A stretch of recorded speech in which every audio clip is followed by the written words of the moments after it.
Hi everyone, in this video I'll be reacting to one of the early uploads from the YouTube channel, the Game Theorists. This episode is extremely important because, yeah, you'll see how. This is the first time in which the Game Theorists have done episodes about FNAF. So let's take a look. This video is back in 2014, so I think it's around 7 years ago. Let's take a look. This episode is the first of the FNAF series. Let's take a look. Hello once again, theorists. Welcome to MatPat Plays. Today we are playing the scariest game of all creation. Probably never heard of it. It's called Five Nights at Freddy's. That's the thing. That's the first time you say that. Never heard of it. But later on down the show, you explain it practically every single year. Here we go. What's this? It's a camera. The camera came up. Was that a bunny? Was that a bunny? I think it was a bunny. Oh my gosh. I am so scared right now. Oh god! Huh. It was only the fan. Yes, he'll always bring out the fan as being the most terrifying thing, which ironically is not the scariest thing ever. So anyways, let's take a look. It's only the fan. Only a fan. He always bring out the fan is scary. I have never played a game this intense. Oh god, shut the doors, shut the doors, shut the doors. Oh, please don't see me, please don't see me, please don't see me, please don't see me. I'm so scared right now, I'm so scared. Can you tell how scared I am right now?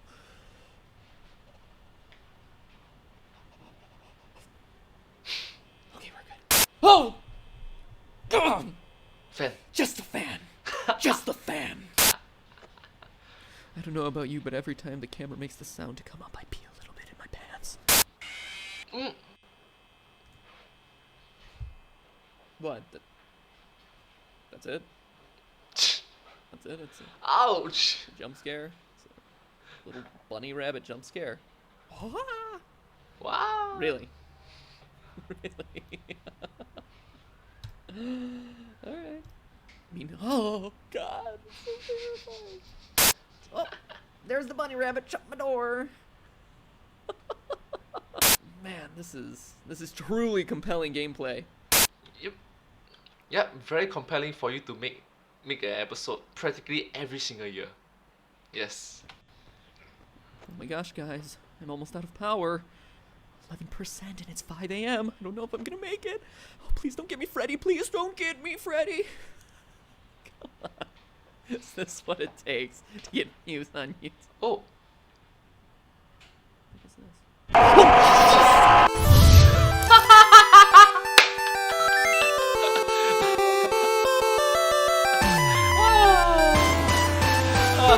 That's the thing. First time, scary. Second time, still scary. After a couple of years, it will start to die down. And it's the point which, like, it's funny to see him reacting to it.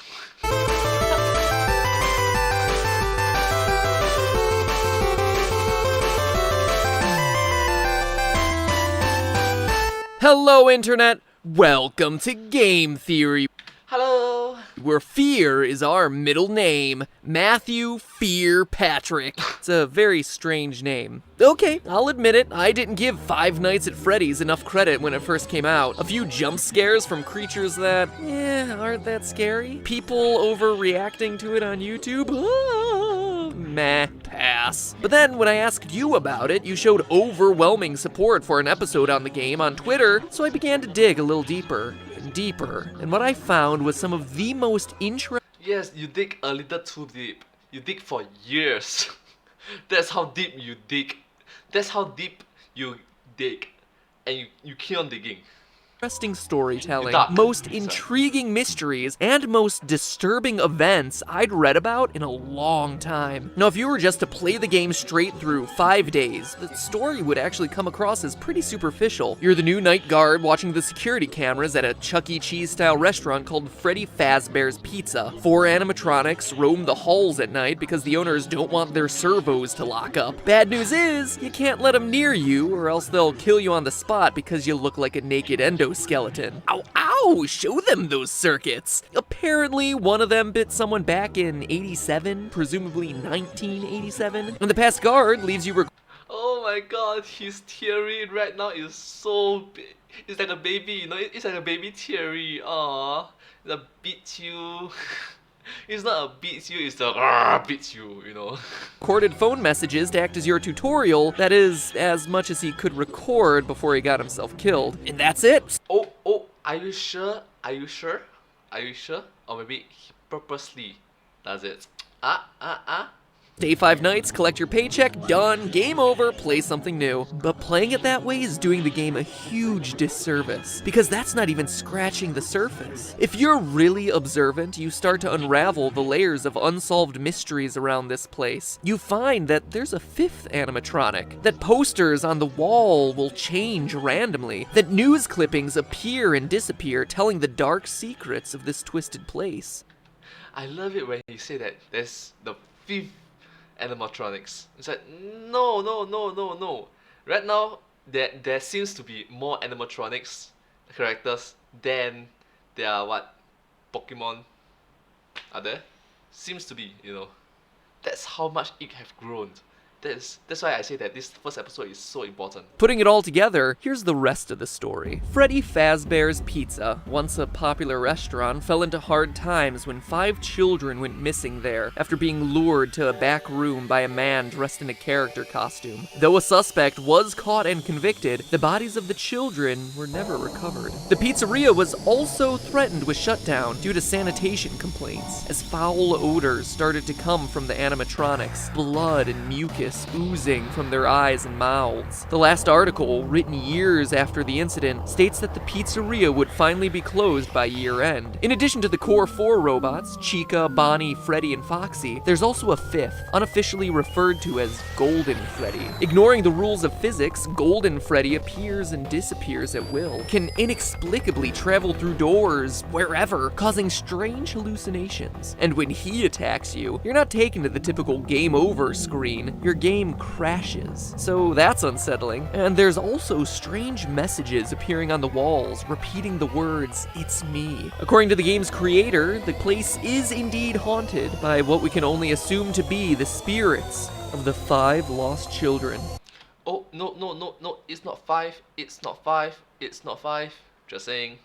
So that's the gist of it. Murder, missing children, foul odors, killer robots, and pizza. But that story leaves a lot of lingering questions. Who is your character? How's he fit in? Why does he stay for 5 nights when he's very clearly confronting the possibility of death? What more can we know about this terrifying Golden Freddy? And most importantly, what is the complete story behind 5 Nights at Freddy's? Which you never actually fulfill the goal of. You know. They're all good questions about a delightfully incomplete and mysterious story with just enough threads to keep you theorizing. So now, if you'll indulge me, let me reciprocate that story with one of my own. I think you'll find it interesting. December 1993, Aurora, Colorado. 10 p.m. Tuesday night at a local Chuck E. Cheese. Unfortunately, this is no longer fiction.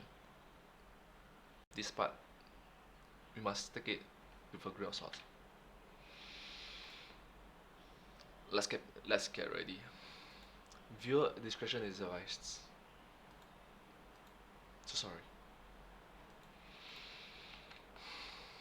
After a family birthday party runs long, manager Margaret Kohlberg and teenage employees Sylvia Crowell, Ben Grant, Colleen O'Connor, and Bobby Stevens are forced to stay late to close up shop. But as Margaret tallies receipts in the back, Bobby scrubs down the kitchen, and the other 3 work outside in the main arcade. Unknown to any of the 5, there's actually a 6th person locked in the building with them, waiting silently in the darkened restrooms. A 19-year-old named Nathan Dunlap. Earlier that year, Nathan had begun working there as a cook, dough master, before getting fired in July after a disagreement over his hours. Now, 5 months later, he was back. At 10:05, he left the bathroom, pulled out a small caliber handgun, and proceeded to execute everyone in the building. First Sylvia, then Ben, then Colleen. Dunlap then moved to the kitchen, where he surprised Bobby Stevens. The bullet entered Bobby's jaw, sending him sprawling onto the ground. Then finally, Nathan moved to the back, the office, where Margaret opened the safe before Nathan shot her twice, proceeded to grab her bag, filling it with $1,600 in cash, arcade tokens, and keychains. Spurred on by the building security footage, police were at his home a few hours later, where he was promptly arrested. Eventually, he was tried and sentenced to death, but his story re-entered the news just recently as his punishment has been postponed, leading people to debate whether he's able to sleep soundly, knowing that his execution has been delayed. This is a tragic story, a disgusting waste of human life, and one that I won't joke about or make fun of in any way, but I want to address it because I have a strong suspicion that this story is the one that inspired Five Nights at Freddy's. Let's look at the facts. First, I don't think that there's any doubt that Freddy's is a parody of Chuck E. Cheese. From the singing animatronics to the alliterative naming of the characters, the parallels are just obvious, so the setting is certainly the same. Next, what year does Five Nights take place? The time is certainly kept vague, but there are clues that we can put together. For one, the Chuck E. Cheese franchise had a tremendous period of growth and success in the late 80s and early 90s, but So late 80s to early 90s, that's sort of the time frame. started to decline along the same time as arcades, with at-home video game consoles taking center stage. So that's one clue, but we can get even more detailed, specifically with your character's paycheck. Each night you're working a 6-hour shift, and you're spending 5 nights there. So that's 30 hours of total work time for $120. In total, $4 an hour. How can they do that? That's below minimum wage for 2014. But in 1990, minimum wage was $3.80. In 1991, it was raised to $4.25, and by 1996 you were looking at about $5 an hour. So the game seems to take place between 1991 and 1996. The Nathan Dunlap story took place in 1993. But let's move on to the most important comparison, the victims. In the game there were 5 child victims. In the real life story there were also 5 victims. But we can get even more specific. Online theories about the game always tend to draw a parallel between the number of kids missing to the number of animatronics, saying that the children's bodies were stuffed in the various suits. And this appears to be true. Bonnie and Chica both have moans and raspy breath sound effects, as though someone's trying to cling to the last threads of their lives stuffed inside the costumes. And other sounds made by the animatronics are just slowed down versions of children's laughs and screams. Additionally, as the news clipping mentions, the suits ooze blood and mucus and begin to stink, like decaying bodies or reanimated corpses. So 5 victims, 5 suits, seems like a slam dunk, but nowhere does it say that all 5 were murdered, only that they went missing and couldn't be found. Also, the trouble a lot of people have with this theory is Golden Freddy. Why is that guy so limp and lifeless, so unlike the others? It's weird, until you go back to the real life story. Yeah, because it's the real life story, which is a tragedy.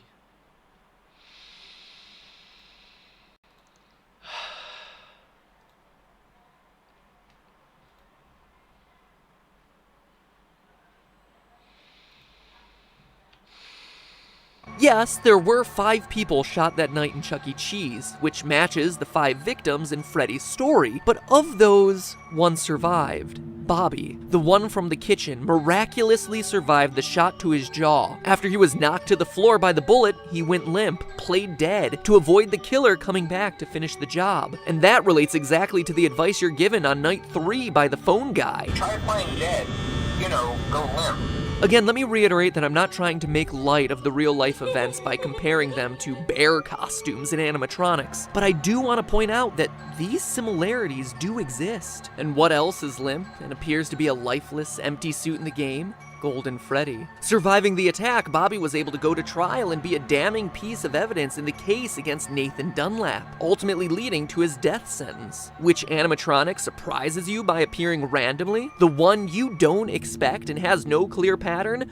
Golden Freddy. It's also worth mentioning that of all the cameras in the restaurant, one is always black, preventing you from seeing what's going on. That camera is located in the kitchen, leading many to assume it's where Golden Freddy hides, which just so happens to be the place Bobby was able to survive the attack. So I ask, odd coincidence or source of inspiration? In fact, if you think about it, the behavior of the animatronics really corresponds with key features of each of the real-life story's victims. We just covered Golden Freddy and Bobby, but the rest have strange parallels too. Bonnie goes into the utility closet filled with floor cleaning supplies, the most prominent ones being a mop and a broom. It's probably one of the most random rooms in the game, until you consider that Ben, the second victim, was vacuuming at the time of the attack. Foxy is kept sequestered in the back of the building, behind a curtain, more aggressive than all the rest, similar to the way Margaret, the manager, was in the back office counting receipts at the time of the murder, and her role as manager would inherently make her more aggressive or assertive. Sylvia was closest to the bathroom and was cleaning up the salad bar at the time of the attack. Chica walks past the bathroom and is associated with food. And Freddy, well, he doesn't have that strong of a parallel with Colleen, but he does appear in the girls' restroom. Odd for what we would assume to be a male animatronic. Maybe it's a reference to Colleen being a girl, or a nod to Nathan's plan of hiding in the bathroom until he was ready to attack. Alright, after doing all the research, reading every fan theory in existence, and putting all the clues together, what can this mean for the story of the game? I think the game is an allegory for that night back in 1993. Here's my final interpretation. You, Mike Schmidt, are the murderer, former employee of Freddy's Pizzeria. Like Nathan in the real story, you were fired for the reasons stated in the Day 7 pink slip, tampering with the animatronics. We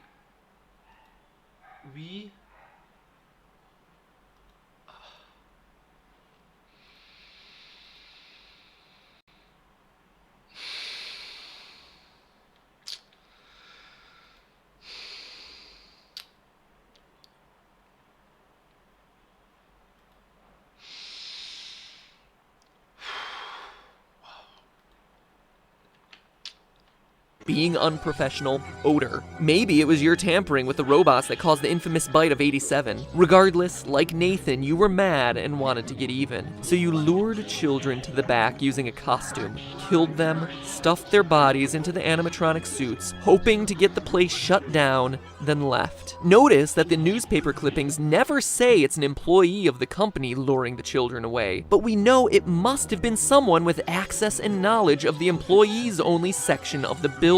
And as the newspaper clippings clearly show, just like Nathan, you were caught almost immediately, captured on the security footage. You were arrested, tried, and convicted, forced now to live on death row. The Freddy's Pizzeria you work in now are just the nightmares that haunt you, taunting you every night with the phrase, "It's me, it's me." It is you. You are the killer. The nightmare is also why everything is so surreal. Posters switching at random, heads on the animatronics glitching, Golden Freddy appearing and disappearing at will.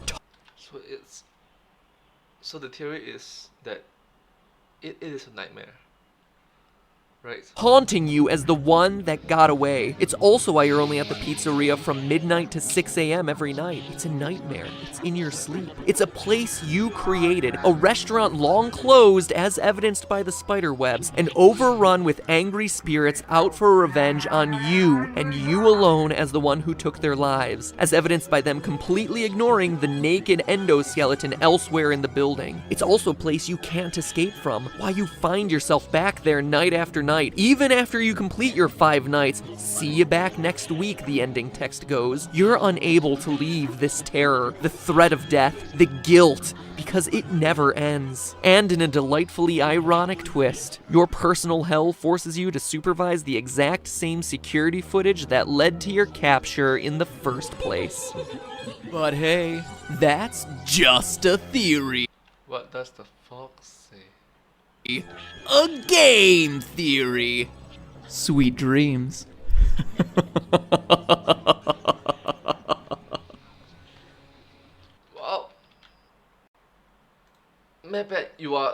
scary. Like, really scary.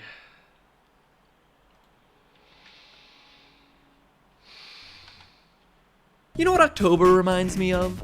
Traveling from door to door in order to get free snacks on Halloween. But get this, with NatureBox, every month is like your own personal reverse Halloween, where you don't have to do anything and the snacks come to you at your door. Huh. Pretty awesome. No costumes required. The only thing that is required is that you scroll your mouse on down the screen and click the link in the description or type in naturebox.com/MattPat. Choose your 5 favorite snacks and bada bing bada boom, free trial box arriving straight to your door. No tricks, all treats. How can he? Oh gosh, like that. The episode was so depressing. The atmosphere was so blue, and then he just put the end credits with a happy tune, cheerful music at the back. Just for you. The only thing scarier this Halloween would be no more NatureBox. He looks so young.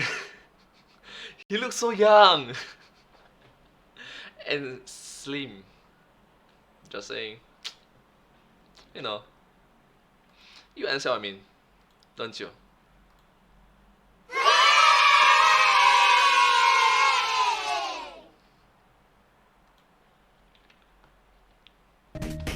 That was super cheesy, I know. But seriously, their stuff is really good. So you should click the link in the description and check it out. And as always, thank you for supporting the sponsors who support us. It really does make a big difference on this channel for all us theorists.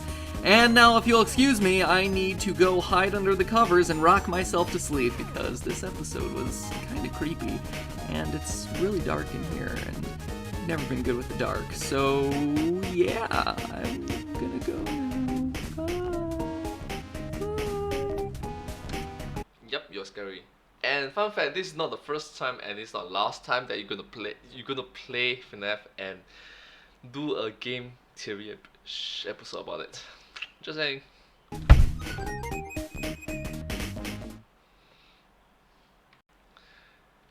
Alright. Wow, why did I make this silly mistake? Anyways, thank you so much for watching this video. If you do like this video, please consider to like, share and subscribe to my channel, and consider down below and comment down below. Yeah, please consider showing support to the Game Theorists, the YouTube channel. They are amazing. And yeah, I'll see you next time. In the meantime, remember, that's just a theory. A game theory. Thanks for watching.